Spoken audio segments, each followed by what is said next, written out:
Back at it again, and we have one here with Michael Knowles, apparently destroying someone's argument.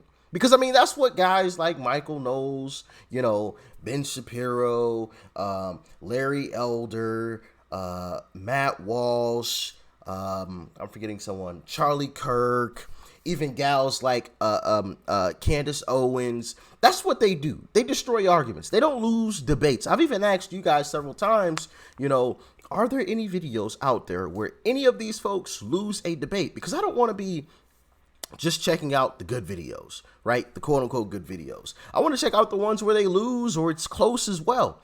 And you guys were like, yeah, those videos don't exist because they don't lose. So yeah, I mean, they're batting 1,000, so I don't expect that to change here today with Michael Knowles. But anyway, before we hop into the video, I do want to say, please be aware that there is a scammer going around in my comment section trying to scam some money out of you guys. So help me police the comment section when you guys see the scammer, all right? Because obviously getting scammed at any point in time is never a great thing.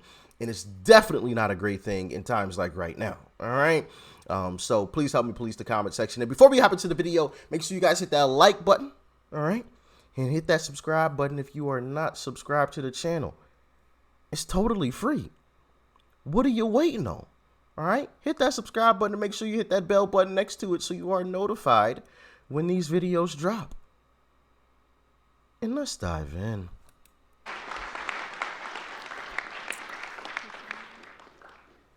Hello.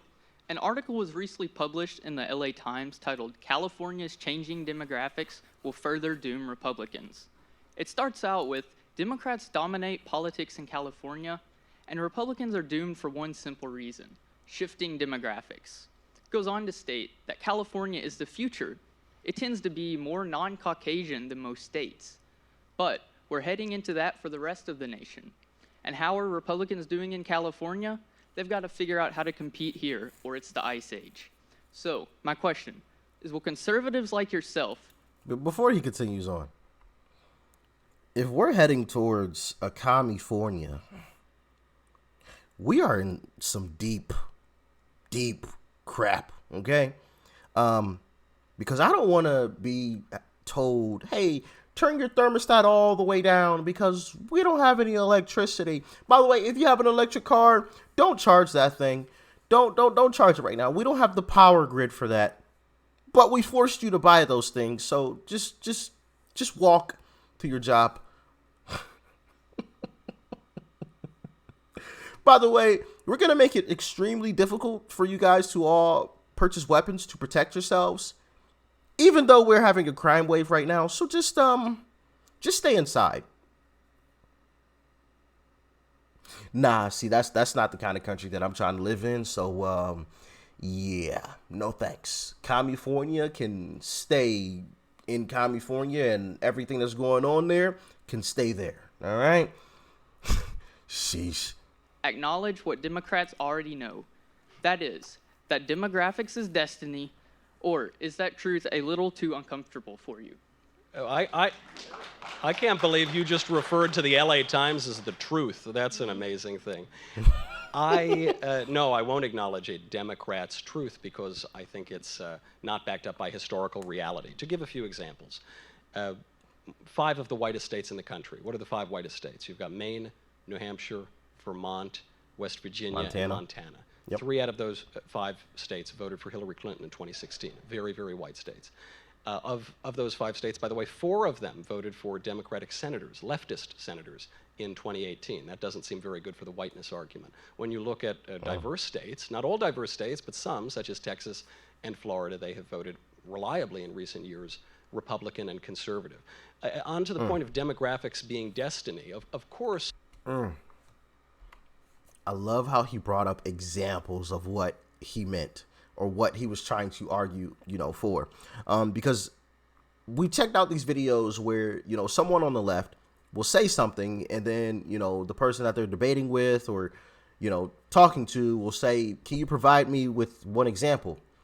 And oftentimes it's just like, and they can't give anything, right? So it's just all talk. So I love the fact that Michael Knowles actually brought up some actual examples. So it's not just coming from him. He has the facts to back it. It's not just something that he made up out of, thin air. No, like, hey, you can take a look at these situations here that go completely against what it is that you're saying. This isn't just me making stuff up. Absolutely love that. Love it, love it, love it. The left is desirous of mass migration because they think that if they flood the country without any sort of assimilation, if they discourage assimilation, then they're going to be able to dominate the electorate. That's part of their plan. But the idea that voting patterns are somehow hardwired into DNA is simply untrue. And I can prove it in a few different ways. For instance, right now, black voters identify heavily with the Democratic Party, 85 to 90% at some points. This was not always the case. As recently as the mid-1940s, black voters were about evenly matched Democrat and Republican. And what caused that shift, some people say, was the New Deal, but the timeline doesn't even add up so much there.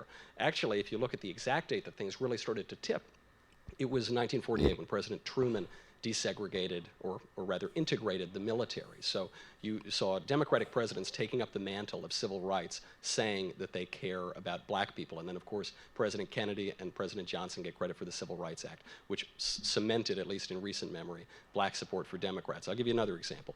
Hispanic voters are not monolithically or racially Bringing in the facts. Once again, you love it. determined in their votes. How do I know that? Because, of course, of the Cubans, of all of the Hispanic voters, Cubans, even today, favor Republicans. They favor conservatives. Now, the trouble is, generationally, that starts to slip. So the Cuban immigrants favor conservatives. Even the children of Cuban immigrants favor conservatives. But then when you get to the grandchildren, that becomes a problem where they start to veer toward the left. Obviously, that's not a racial problem. They have the same race as their grandparents. Obviously, that's not an immigration problem. The immigrants are more conservative than their grandkids. What it would appear to me more likely is that it is a problem of education, particularly an educational apparatus that from K to 12 and all the way through college and all the way through your master's and your PhD, if you stick on for that, you are told that America is evil, conservatism is evil, and leftism is wonderful. Boom. Indoctrination. And we have checked out several videos exposing that. The principal who wouldn't hire any conservatives. You guys remember that video? If you haven't seen it, you definitely need to go check that out. I forgot what I titled that video. I think it was like "School Principal Admits to the Unthinkable" or something like that. But yeah, he's definitely right. And I mean, there's proof right there. Cuban immigrants, conservative. Kids, conservative. Well, what's the difference between the first immigrants and then the grandchildren? The grandchildren actually grew up 100% in America. They don't know the Cuban life. They don't know the Cuban school system. They know the American school system. And I mean, think about it. Schools keep our kids for a good portion of the day. They're a blank sheet of paper. If you're constantly throwing at them, hey, America's bad, conservatives are terrible, eventually it's going to stick. And that is why I keep stating we need to overhaul our schooling system. It's clear as day. We see what they're doing. The jig is up. It's been exposed. Now it's time to do something about it. It's not enough just to expose it. That's not going to make it go away just because, hey, you see what they're doing over there? Like, that's just not enough. Now we have to actually do something about it. But anyway, let's continue. It's eminently clear to me that race is a minor factor here, and that ideas are the issue. So if we want to win moving forward, I think we need to stop these ridiculous and bigoted ideas that race somehow determines what you think about politics, and move on to a more human understanding and frankly, a more reasonable and civilized understanding of politics. You can follow up, sure. Just last year in the 2018 midterm, whites were the only group to vote predominantly Republican. African Americans voted 90% Democrat, Hispanics 69%, and I think I just Asians said that, didn't I? 77. Yes, but what does it matter if they were more Republican in the past than today? Because it shows that it's not racially determined, which would appear to be your contention when you say demographics are destiny. So if they're not racially determined, then something else is at work here, which is exactly my point, and it would seem to be not your point. So, Sure. if I may ask, when then will they begin to vote for Republicans again? Well, I got to tell you, guys who push an exclusively racial politics aren't really helping the situation very much, in my opinion. And if my thesis is correct, that the perception of one political party embracing black voters and another political party shunning them was a major motivator of the black support for the left, and that would seem to be borne out by historical reality, then what I would recommend is we not speak with racially exclusive language and with political ideologies that really don't seem to bear much with regard to reality and the reality of how we think about politics and the human person. It's a good question. And also, once again, overhaul the schooling system. I think once the schooling system is overhauled completely, then we'll be on a level playing field, right? And if a Democrat wins, so be it. Okay? If you win fair and square, you know, like, that's just the way that it is. You know, I kind of look at it as like sports a little bit, right? I'll give it my best shot.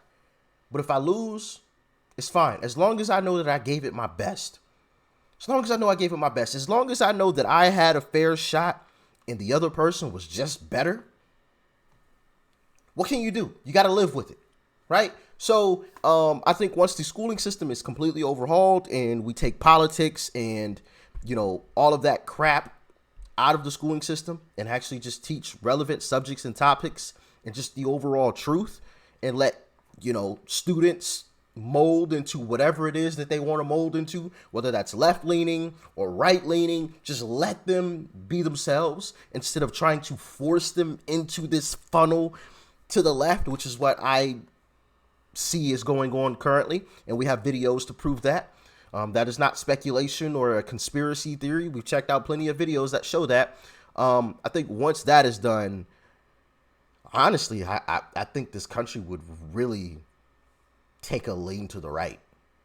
I think without this indoctrination stuff and the lies and everything, I think this entire country would lean right. I don't think it'd be a center. I think it would lean right. But that's just my humble opinion.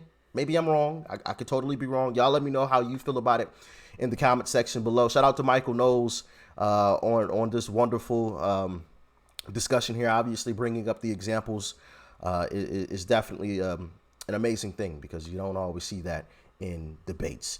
But anyway, like, share, comment, hit that subscribe button if you're new. Peace and love. I'm out.